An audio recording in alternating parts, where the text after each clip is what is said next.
Indeed, it's a real pleasure to have today for this colloquium Nikos PRANTZOS, who is one of the world's leading experts in nuclear astrophysics and nucleosynthesis. Nikos got his PhD, it was a doctorat d'etat at that time, under supervision of Hubert Reeves in 1986. And the same year, he got a permanent position at CNRS. So that was a good time to work at the Institut d'Astrophysique de Paris, where he is still working. Nikos did a lot for the development and the scientific exploitation of the gamma ray space mission Integral by predicting before the launch of the mission and then interpreting the nuclear gamma ray line emission produced by radioactivities in space, also including the 511 keV line emission from the galaxy. He has also developed a galactic chemical evolution model, which is a reference in the astrophysics community working on this topic, and which predicts well many observables related to the evolution of the galaxy, including the chemical composition of the solar system. He also made very significant contributions to the problem of the origin of cosmic rays and the nucleosynthesis of the light elements, lithium, beryllium, and boron, by the cosmic rays. He has also worked on the concept of habitability in the galaxy and the Fermi paradox. And on this topic and others, he's playing a leading role, probably in France, in disseminating astrophysics and astronomy to the general public, writing regularly in popular magazines, contributing to astronomy events, and so on. He has written several books that has received awards, like Soleil éclaté some time ago with Thierry Momel, Our Cosmic Future, and Are We Alone in the Universe? So today, Nikos is back to his first love, probably in a sense, with this colloquium on the history of nuclear astrophysics. So it is a webinar in two parts, where today he will present the progressive understanding of the source of energy of the stars in the late 19th and early 20th centuries. And in the next webinar, so probably after summer, we will learn about the understanding of the origin of the chemical elements in the universe. So Nikos, you have the floor. Okay, thank you very much, Vincent, for this excellent presentation. I will prefer you to present me anywhere in the future. You did it very well. Thanks also to Jerome for the invitation. I am very happy to be with you today. I was always interested in the history of ideas, and in particular in the history of ideas in science, and even more so in my own discipline, as Vincent said, where I started from, nuclear astrophysics. I think it's important for us, who are practitioners of science, to have a general idea of how our predecessors, people who came before us in those fields, faced the various problems that arise in front of them, what kind of tools they had at their disposal, theoretical, experimental, observational tools. Sometimes the tools were not appropriate, still they had to formulate theories to explain what they were seeing, and some of those theories may look today fancy or even ridiculous in some cases, but this is how our science works. Theories are demolished by facts, but they have to be formulated. It's the only way. Also, I would like to say that I'm not a professional historian of science, but by doing this work, this little work of exploration of the history of nuclear astrophysics, I've discovered how difficult work it is to be a historian of science, to be able to read in the original if possible, which is not my case. I can't read anything beyond the English or French or Greek, but it's important to be able to read the original to understand what somebody said, in what context he said or wrote it, what he had in mind, not necessarily what we think today, to attribute priorities and so on and so forth. Very hard work. So all I hope is that if you hear this story from somebody else, it would not be very different from what we are going to hear from me. And last thing, I tried also to put in this big history some small events concerning small histories, personal histories of the people who made nuclear astrophysics, because sometimes it is interesting to see in what context they were working. Okay, so let me start by saying that nuclear astrophysics emerged essentially in the 1920s, about a century ago, by the marriage of the old science of astronomy with the then very young discipline of nuclear physics. And the result of this marriage was twofold: stellar energy and the origin of the elements. But in fact, those two big branches had many, many other sub-branches in which developments continue to occur, and hundreds of scientists are working today. But we shall see that more in the second part of this seminar. So let's start with the energy of stars, which questions about the origin of the energy of the sun were started in the mid-19th century, essentially because of the development of thermodynamics. And one of the fathers of the thermodynamics, who formulated the first thermodynamic principle, Robert von Meyer, formulated the idea that the sun is heated by the fall of meteors, their kinetic energy being turned into heat, because the first law says that thermodynamics says that energy is not created from nothing, cannot be created from nothing. Only transformations of energy can occur in nature from one form to another. So the energy of the sun has to come from somewhere.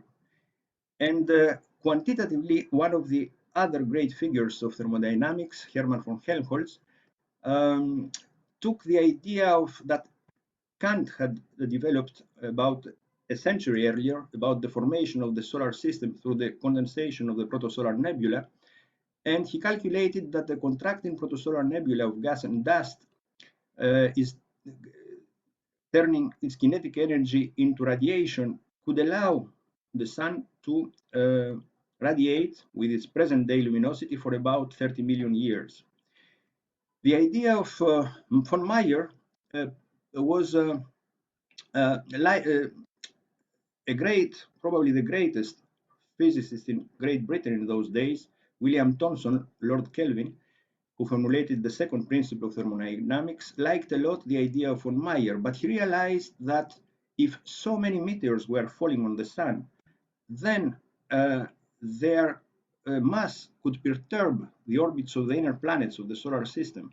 So it could not be that idea as such, and he preferred to modify it to assume that the sun was heated at formation from the fall of meteorites, and now it's just cooling, radiating that heat away as an incandescent liquid mass cooling. Why liquid, we shall see in a moment. And he calculated, in a way independent from Helmholtz, that the age of the sun could be something between 10 and 100 mega years, no more than that, applying some vague notions of cooling of liquid spheres. Now, this age appeared to be enough in those days, but not to everybody, because geologists like Charles Lyell needed much more time to explain the various geological strata that they were seeing, and also biologists, especially Charles Darwin in his famous book Origin of Species, needed much bigger spans of time to explain the evolution of the animal species. And he has calculated that the Weld Valley in the South England was about 300 mega years old. And this age was so large, and the way he adopted to calculate that was quite shaky and very much criticized by Lord Kelvin. So in the second edition of his book, he had to remove that passage. Now, why liquid sphere? In those days, it was thought that the sun and the stars are liquid because the mean density of the sun that you can take if you divide his mass by his volume is a little bit more than the density of water. And it was impossible in those days to imagine gases that have such huge densities. And since a liquid is incompressible, so this explains why meteors fall on that and turn their kinetic energy into radiation. But a little bit later, Homer Lane in the United States, and even more so August Ritter in Germany, realized that the stars can be described as gaseous spheres which are compressible. And since they shrink, they release gravitational energy and then they get hotter. As we say now, they have a negative specific entropy. So there is a difference between the way that Mayer and Kelvin were thinking about the origin of the solar energy. You see there meteorites falling on the sun, which had the same size all the time, and then the new idea of Helmholtz and Ritter coming from the sun coming from a condensing protosolar nebula being heated from condensation. And Ritter calculated also the time scale for the contraction, which was the same as the one for Helmholtz. So it should be called rather the Kelvin-Helmholtz-Ritter time scale now. In those days, another important thing happened, the development of spectroscopy. Spectroscopy, which allows, on the one hand, to identify elements on the surface of stars. And so we have seen that people discovered that the same elements exist also on the surface of the sun and the stars, like on Earth. And also to determine the physical conditions like pressure and density and temperature on the surface of stars, with hot stars being blue and cold stars being rather red. And this is the first classification of stars that was made by Jesuit monk Father Secchi in 1866 in 4 types, you see there, among 4 types of stars, white, blue, yellow, red, and deep red, with Sirius Vega. Notice that Sirius and Vega have strong hydrogen lines, you see there, but Sun, Capella, and Arcturus, yellow or orange stars, have other metallic lines and very weak hydrogen lines. And the other types of stars, red stars like Betelgeuse, and very deep red, very faint stars. We shall see in a moment what they contribute, they were corresponding to.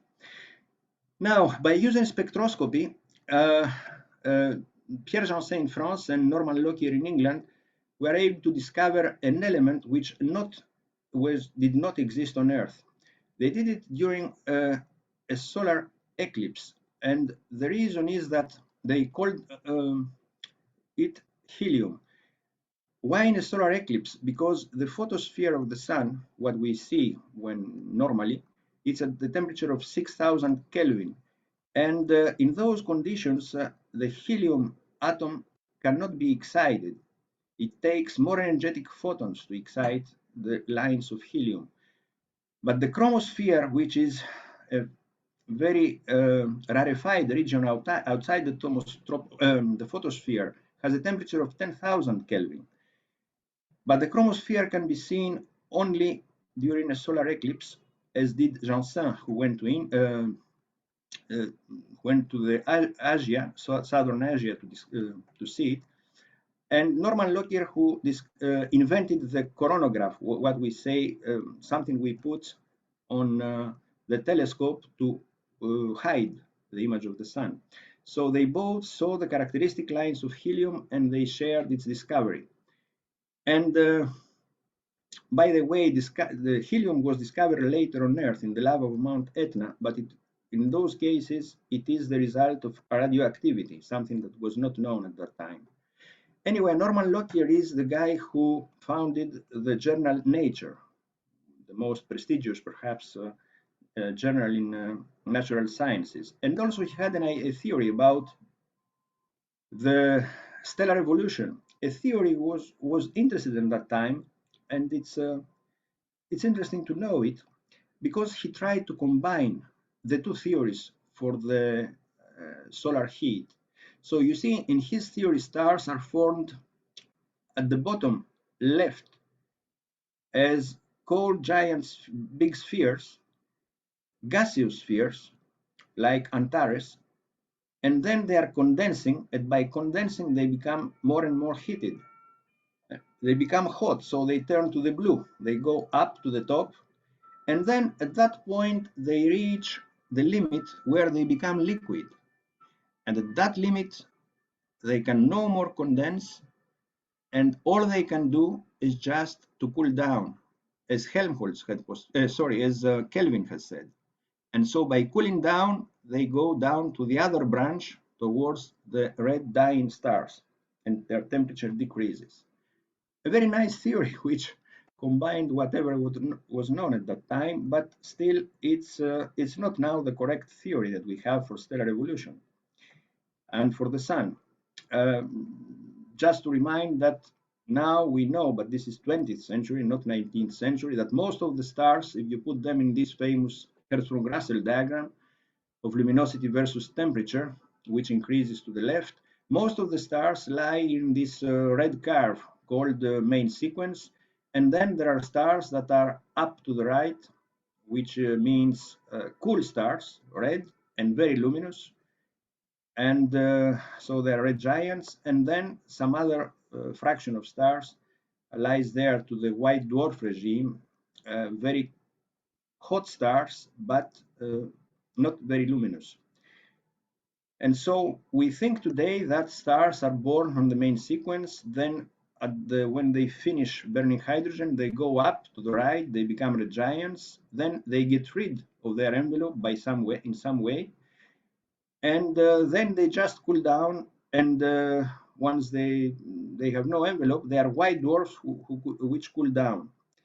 This is the scheme we have today. Now, Lockyer's scheme went opposite to that. I have put there opposite scheme with temperature increasing to the left as to compare with the Hertzsprung-Russell diagram. So according to Lockyer, things went like that. Stars would start their life as red giants, reach the main sequence, become liquid, and then just cool down like that, which goes opposite to what we think today. I don't know if you are fans of science fiction, but there is one thing that I found interesting. You know, probably The Time Machine, one of the most famous novel of the father of modern science fiction, Herbert George Wells. His time traveler goes to the future, but also to the past of the Earth. And when he goes to the future, he discovers that, as he says in the last phrase, more than 30 million years hence, the huge red hot dome of the sun had come to obscure 10th part of the darkening heavens. Now, when I read that, when I was very young, I didn't notice that passage. It's obvious that Wells knew the time scale of Kelvin Helmholtz, the 30 million years. But why is he speaking about a huge red hot dome of the sun? How could he know that the sun will become a red giant? It was impossible. What they knew in those days, what is a red giant? We understood it much later, more than 40 or 50 years later. And then the solution is somewhere when you read the chapter before this passage, and it's a little bit complicated, but it goes along the physics of his time, the late 19th century. So perhaps if we have time in the end, I will tell you, but for the moment, let's move. And after this first part of prehistory, let's enter history with several discoveries. I will go more rapidly here because I'm sure we know most of this stuff. Because in the end, we know now the answer is subatomic physics for the energy of the sun. So there were these discoveries in France by Becquerel, Pierre and Marie Curie. All those discoveries were Nobel Prizes in those days. Then electron by J.J. Thomson, who had formulated also the first a model for the atom being like a giant a pudding, a cake with the positive charges distributed evenly inside it, and the negative charges, the electrons he discovered, being like resins in this pudding. Then Rutherford came from New Zealand to work with Thomson, and he identified alpha and beta rays, which are deviated by magnetic fields, and also he coined the name gamma rays to these particles that Villard had discovered in the École Normale Supérieure in France in 1900. Rutherford was the great man of nuclear physics. The law of radioactive decay, according to which half of the quantity of a substance turns into the daughter substance after some characteristic time. Rutherford showed that the alpha radiation that is emitted from radioactive nuclei is in fact the nuclei of the element helium that Lockyer and Janssen had discovered 30 years before. He also suggested to use the uranium-helium mother and daughter nuclei for dating.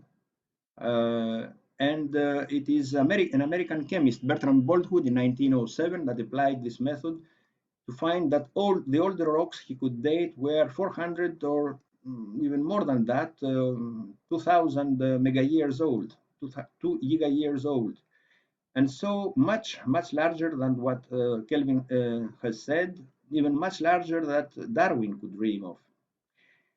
Rutherford had also some ideas about the origin of the sun. He thought that it was subatomic, coming from radioactivity. Not only that, he thought that with one stroke he could have two birds. He thought that the helium we see in the sun, and only in the sun in those days, is coming from radioactivity. So he could explain both the origin of the energy of the sun and the origin of helium. Of course, he could not say why there is so much radioactivity in the sun. But okay, it's hard to explain with one theory everything, isn't it? So then we have this famous Geiger-Marsden experiment, the strong deflection of alpha particles when bombarding a foil of gold, which would make Rutherford to put forward an idea which was for the atom, very different from the one of J.J. Thomson, not a void, basically a void, not filled with a positive charge, all the charge in the center, and the whole volume is basically void. He was also the one who first created hydrogen nuclei with nuclear reaction and coined the name proton in 1920, so a century ago. But the most significant discovery in those days was perhaps the one of Francis William Aston, the mass spectrograph, which allowed to identify isotopes for each element.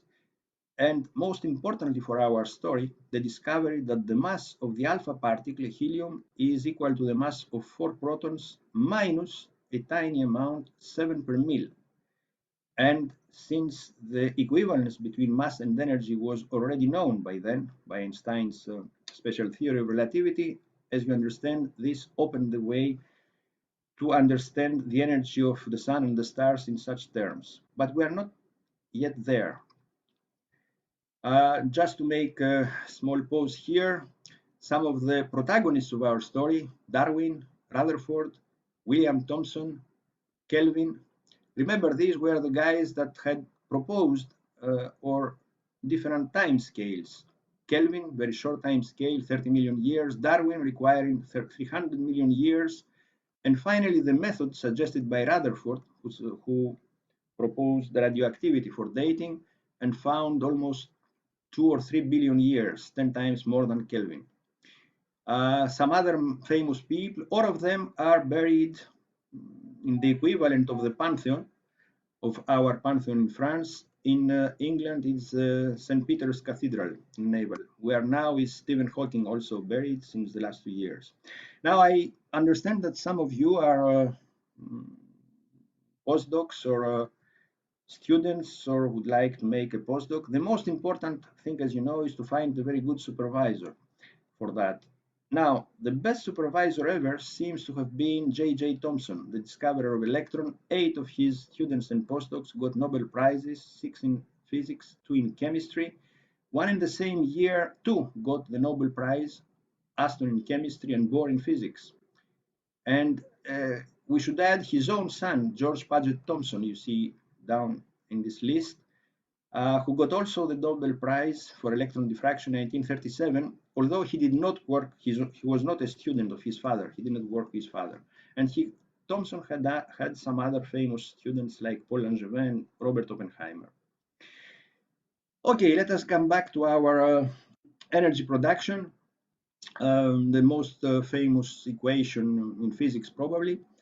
The first ideas were rather confused from Harkinson Perrin how to get energy from transmutation of elements. The guy who put all his scientific weight to this story was the most prominent astronomer in the 20s and 30s between the two wars, Sir Arthur Stanley Eddington. You see this him here in the cover of the Time magazine, but also in this stamp, where Eddington was the guy who in 1919 organized the famous mission during a solar eclipse and observed the positions of stars and show that the stars appeared not to be in their positions as predicted by stellar dynamics, but this was due to the fact that their rays, the light rays coming from them, were deflected, passing near the gravitational field of the sun, exactly as was predicted by the general theory of Einstein, relativity theory of Einstein.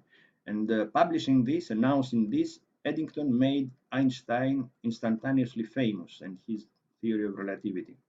But Eddington played a huge role in development of stellar physics.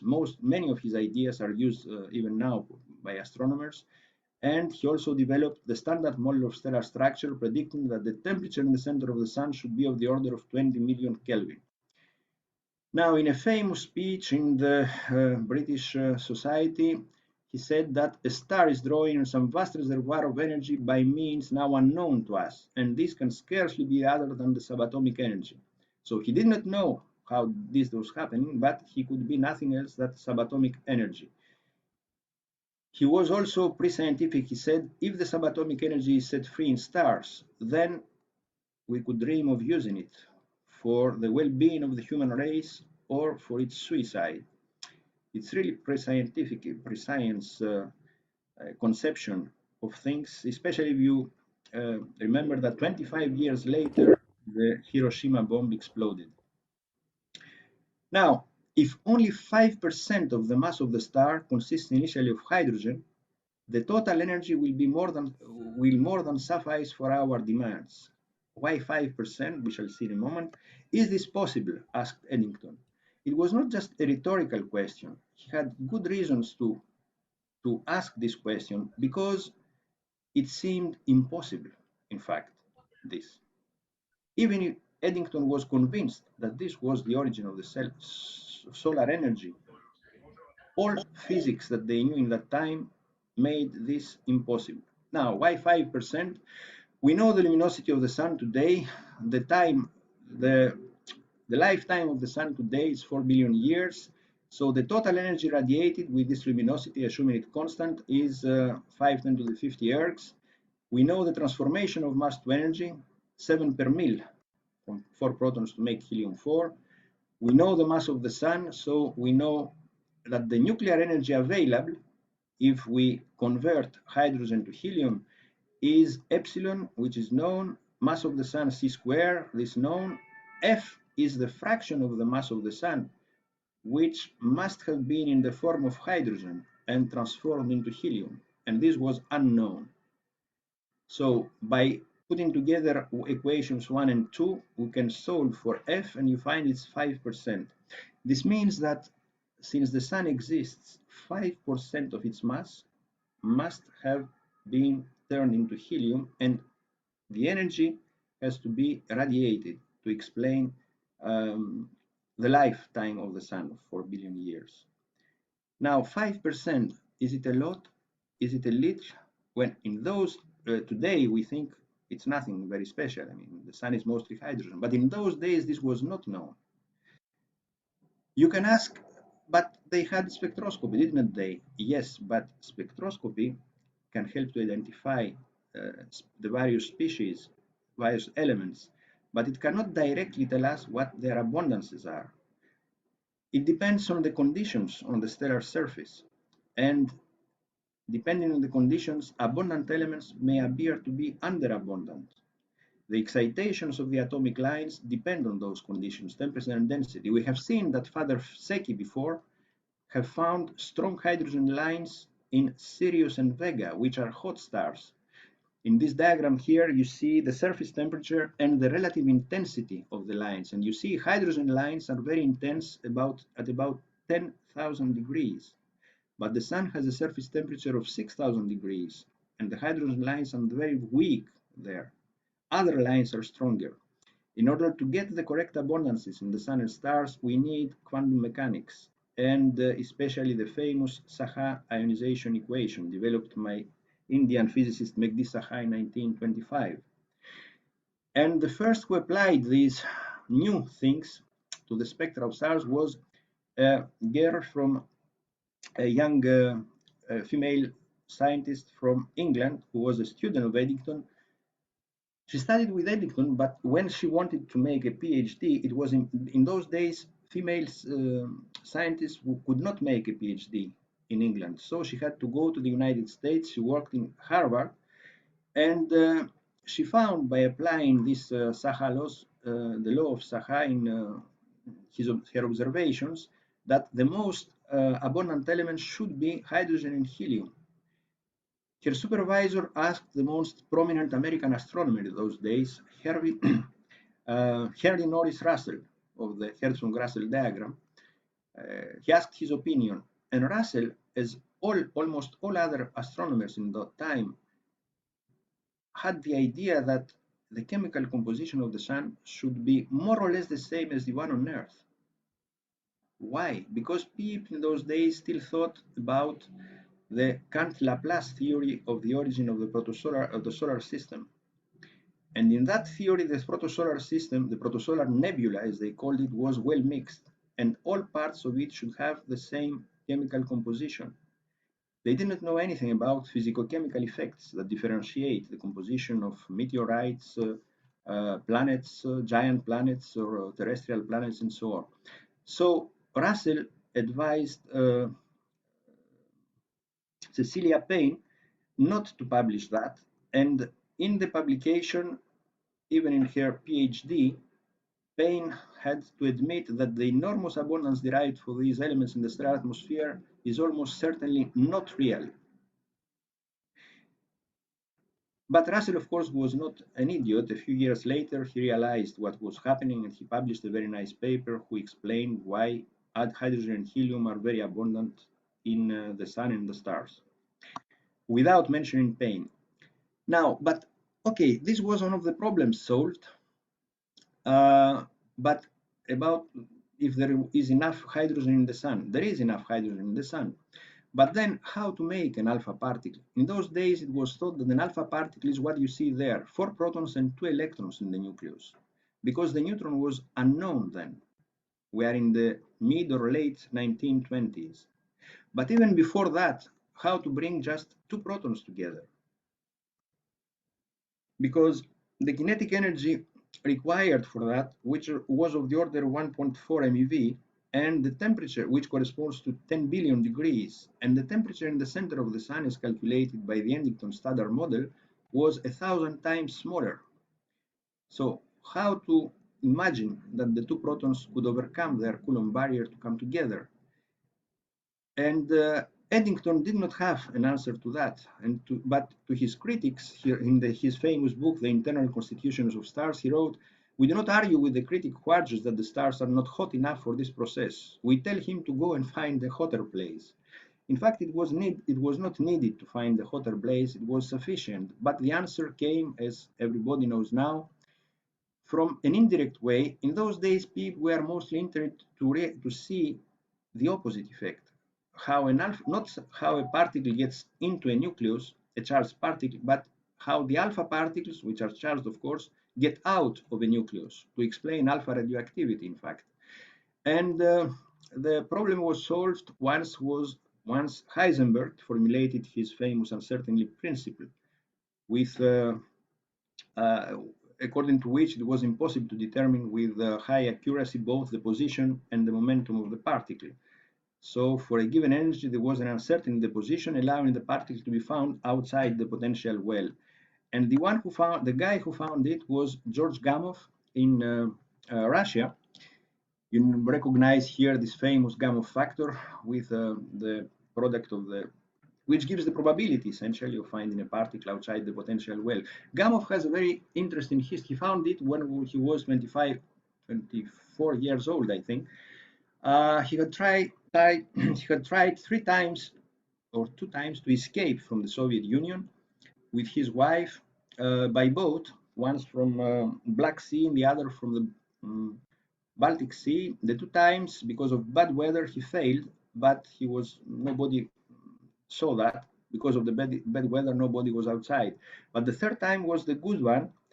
It was on the occasion of a workshop in Brussels, the famous Solvay conference on physics, with many famous physicists present. So Gamov went there with his wife, and he had arranged with other people to make him escape. So Marie Curie first helped Gamov, his wife, to go to Paris, then to London, and then to United States, where he made a lot of good physics. And the same time, Carney and Condon in the United States also more or less found similar things, which allowed to explain why nuclei with larger half-lives eject alpha particles with smaller energies, because they take more time to, the smaller the energy, the more time it takes to go outside the potential well. So these ideas were used the next year by 2 colleagues of Gamov. He had worked with them in Berlin, Atkinson and Huttermans, who said that the proton can enter the potential, overcome the Coulomb barrier of another proton, exactly due to the tunnel effect, the method of Gamov, as you see up there. Huttermans has also a very interesting story. Huttermans was German. He was a communist, both him and his wife. And when Hitler came to power in 1932, they escaped. They went first to Scotland, but they thought that they had to contribute to the building of socialism. And against was what was happening with other people, like Gamov, who was trying to escape the Soviet Union. They migrated to Soviet Union to work there. But they were unlucky because a couple of years later, in the period of the Stalinist era, the Stalinist terror, and the famous trials of Moscow, Huttermans was arrested as with accusation that he was a Nazi spy. He had escaped Nazi Germany, but now he was arrested as a Nazi spy. His wife barely escaped to Scotland. She was thinking that she would never see him again, and he went to a gulag. But the next year or 2 years later, in 1938, there was the famous Ribbentrop-Molotov agreement between Nazi Germany and Soviet Union. And in this agreement, it was for each one of them not to attack the other. There was an exchange of spies. And Huttermans was exchanged as a German spy. He went back to Germany, where he worked to the military program of the Nazi Germany. Some of this work he transmitted to Niels Bohr in Denmark, the Allies. And in the end of the war, Huttermans also married. He thought that he would never see his wife, but in the end of the war, his wife came back from Scotland. They met accidentally, and they married again. So this is a story which says how things were happening and how people were making science in those days. Anyway, proton fusion may indeed occur in temperatures at the center of the sun thanks to the tunnel effect, but it gives only the proton, which cannot exist. So what happens later? Well, it took a lot of discoveries in the 30s now to find out what happened. I'm going very rapidly through that. Pauli prediction of the neutrino mass, Dirac prediction of the positron, discovery of deuterium, the heavy hydrogen isotope by Harold Urey. All those discoveries got Nobel Prizes. Discovery of the neutron, very important, by Rutherford student James Chadwick. Discovery of the positron that Dirac had predicted a few years ago by Carl Anderson. And then development of the theory of radioactivity, essentially, first theory of radioactivity by Enrico Fermi. So by the middle of the 30s, or even the end of the 30s, we're now in 1938, one could say that all the pieces of the puzzle were ready, discovered. But still there was a lot of confusion regarding the energy of the sun. No one was still able to put all those pieces together. and see and say what really happened, what kind of reactions took place inside the sun. And to illustrate that, I'm going to tell you probably the last, no, not really, the last story that is not well known, or it's mostly forgotten now, about Lev Landau. As many of you know, perhaps, Landau was the most prominent theoretical physicist of the Soviet Union. And you see him there with Niels Bohr in this picture in 1962 or 61. In 1938, Landau published a paper in Nature, a very short paper, on the origin of stellar energy. And there he invoked accretion of the inner layers of the sun onto a small neutron star found in the stellar core. As you see, we go back to more than half a century ago, to the gravitational energy for the sun, advocated by Kelvin and Helmholtz, but in a different context, invoking a neutron star. Now, neutron star, Landau, he knew about. You see the passage from Nature there. Neutron star, we said that the neutron was discovered by Chadwick in 1932, and the same year, Landau, some people, some Soviet scientists say he did it even before that, he formulated the concept of neutron stars, which was published next year by Zwicky, Fritz Zwicky in the United States, in another context. And Landau had also calculated the maximum and minimum mass for a neutron star. So he knew well about that. But why did he propose such a crazy theory? This is the interesting thing. Because Landau was caught in something like Huttermann's. He expressed himself against the regime of the Soviet Union and against Stalin in particular. And he was seen in 1937 that a lot of his colleagues were disappearing or arrested arbitrarily, got to trial, and then either executed or got to the Gulag. And he was very much afraid about himself. So he thought that if he could attract public attention by proposing a very important, very exotic theory, he could perhaps escape his fate. And he asked, in fact, Niels Bohr to write a comment about that. And Bohr sent a very elogious comment on the theory of Landau in Izvestia, the journal of the Soviet government, saying that the theory appeared very interesting and he could perhaps explain the mystery of the sun's energy. All that to tell you that even in 1938, the situation was not settled quite yet, and there was room for other theories. Now, this pathetic campaign was not enough to save him. He was arrested 2 months later after this paper, and he was imprisoned in Lubyanka prison in Moscow, and it took all the persuasion of the most known Soviet scientist in those days, Pyotr Kapitsa. Kapitsa had discovered the phenomenon of superfluidity a couple of years before, and he wrote personally to Beria and Stalin, arguing that Landau is the best theoretical physicist of the Soviet Union, the only one able to explain superfluidity, and thus to make great the Soviet science. And curiously, Landau was released in 1939, 1 year later, and he produced a lot of important work, and among them a theory on superfluidity, for which he got the Nobel Prize in '62. Unfortunately, he was unlucky, and in January '62 he had a very bad car accident, and he was unable to go to Stockholm to get the Nobel Prize, and he died a few years later without doing any more research. Now, let's come to his idea. Was it possible? The answer, it was impossible, because here it takes a little bit of stellar physics.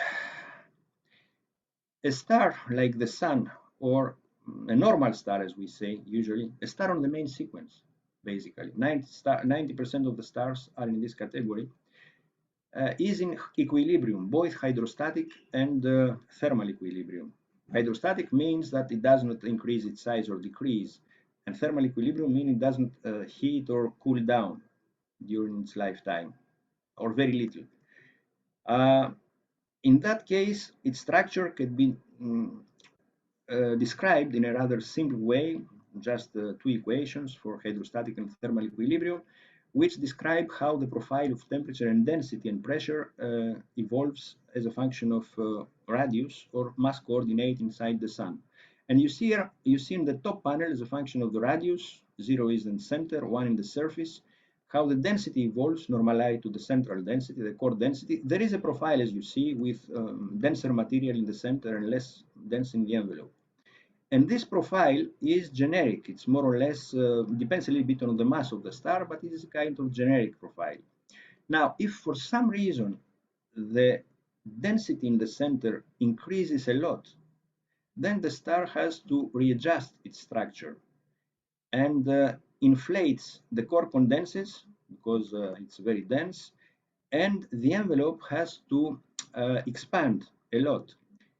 Such structure is the one of red giant stars. In the end of his main sequence, the sun will become a red giant.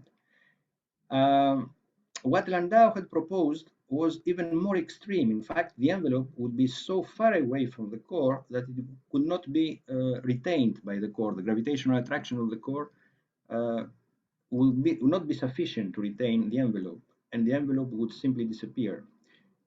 But Landau did not know that, as nobody else.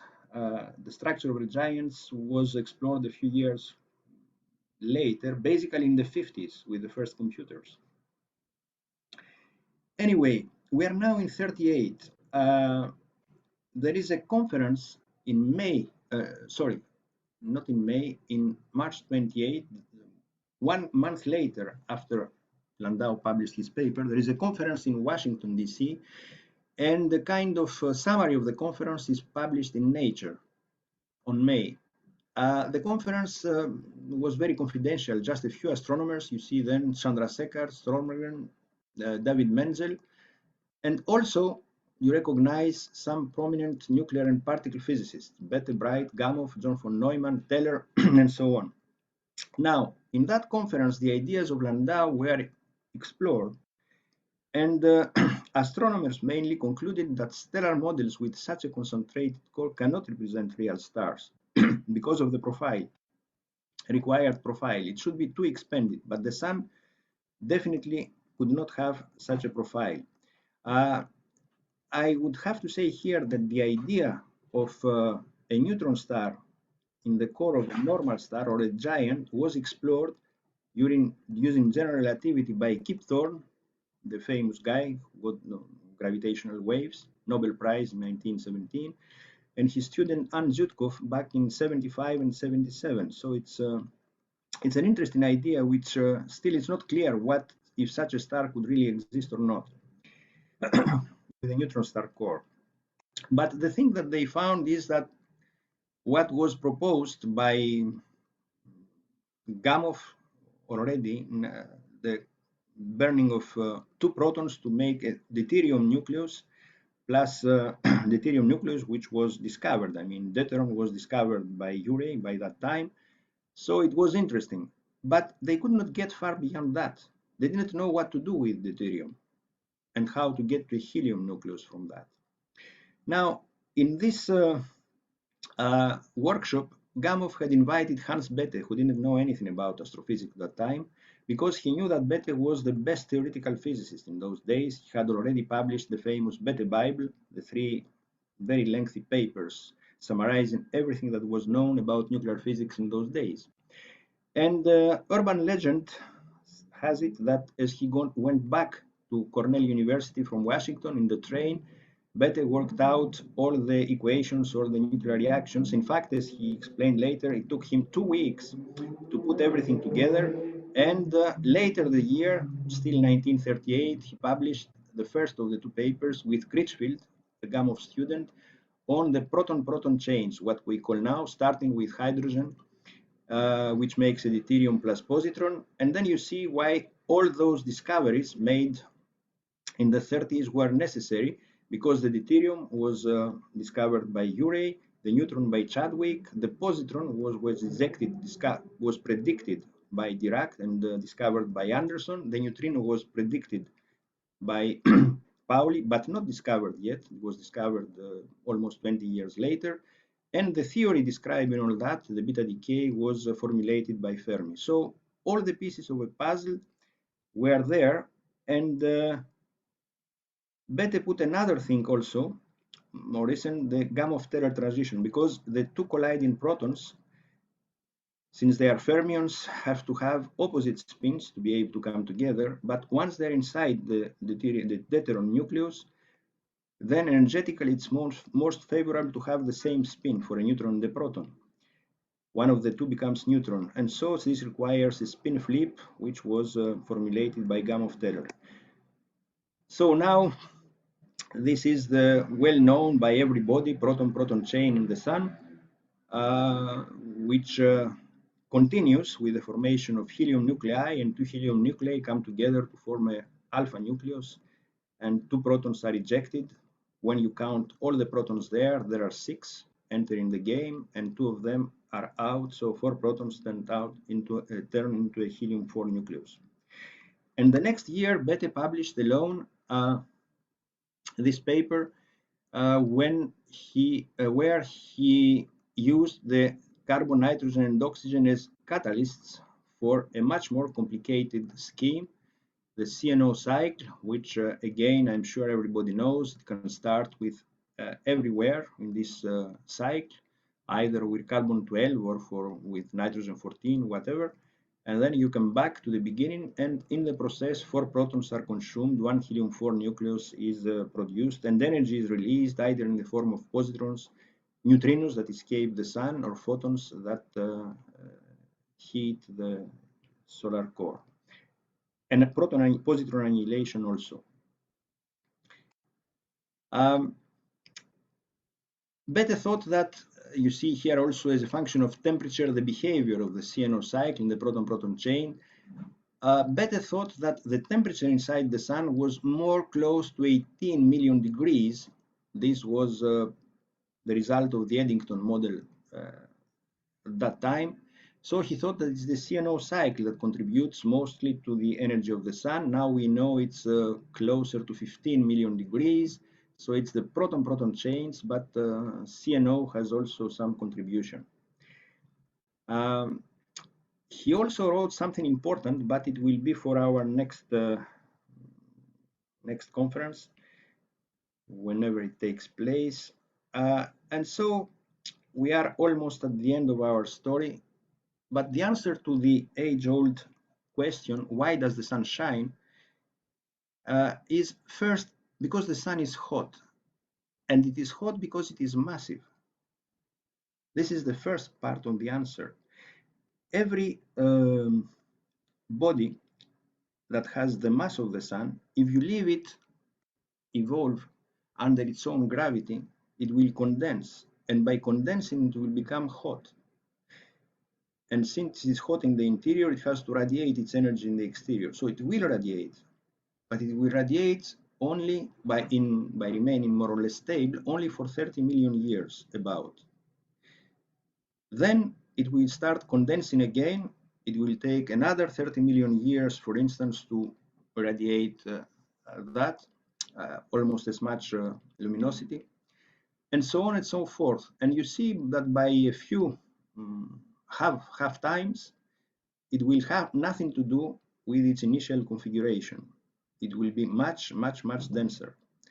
So it could not be stable for the current configuration for as much as 4 billion years. So the second part is that the sun shines for so long because thermonuclear reactions ignite and produce huge amounts of energy. So in fact, it's a combination of Kelvin-Helmholtz and Bethe. But for most of the duration of the sun, it's Bethe, of course, not Kelvin-Helmholtz. Now, a few things about Bethe. I'm sure that many of you know that, but Bethe spent a very little time of his scientific career working on nuclear astrophysics, and he had several contributions in nuclear astrophysics. Stellar energy, 40 years later, he wrote only 2 papers for the stellar energy. 40 years later, he came back to work on supernova, and later on solar neutrinos. As you probably know, the characteristic energy of supernova now, 1.5 10 to the 51 ergs, is called 1 Bethe. But he worked on many other physics problems. He got a lot of awards. He published his first paper at the age of 18, the last one at the age of 96, almost 8 decades of a career, scientific career.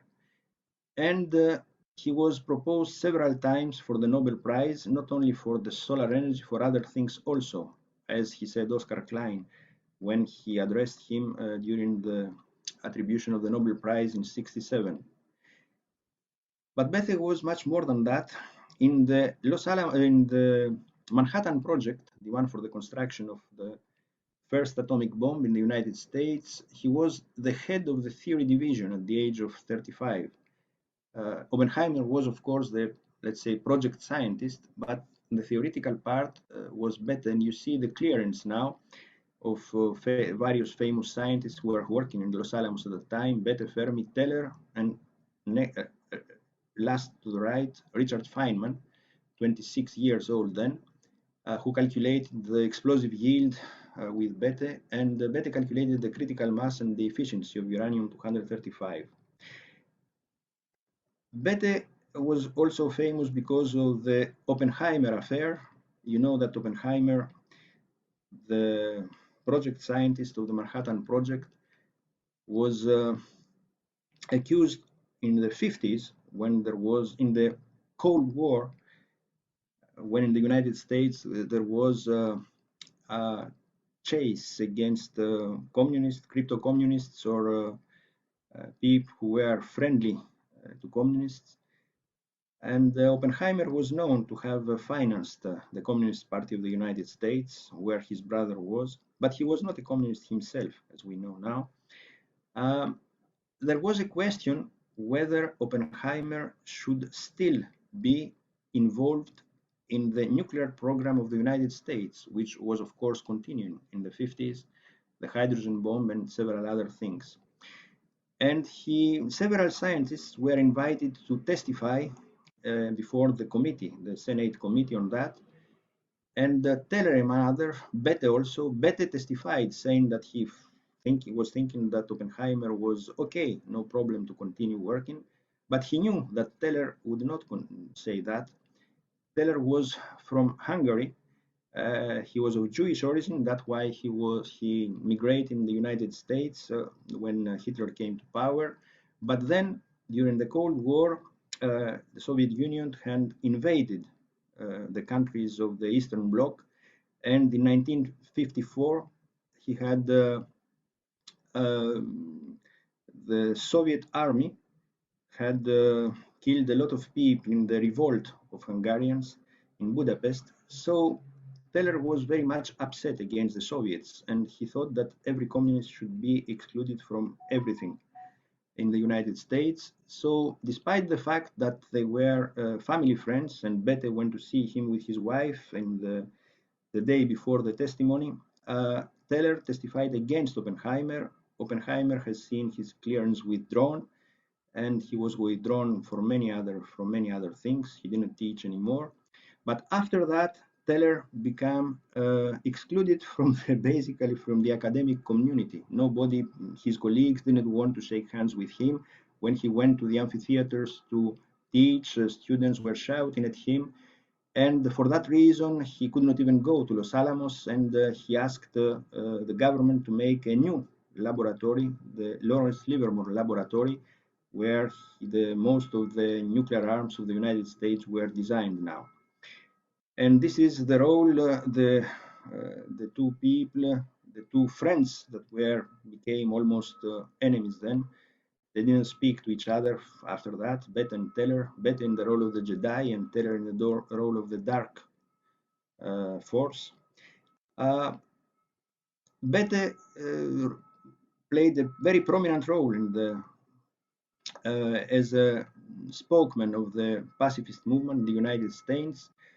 And I will finish with something that is also poorly known. At some point in the 40s, one of his colleagues said that if there were a computation to make with the survival of mankind depending on its outcome, The only person I would trust for that would be Hans Bethe.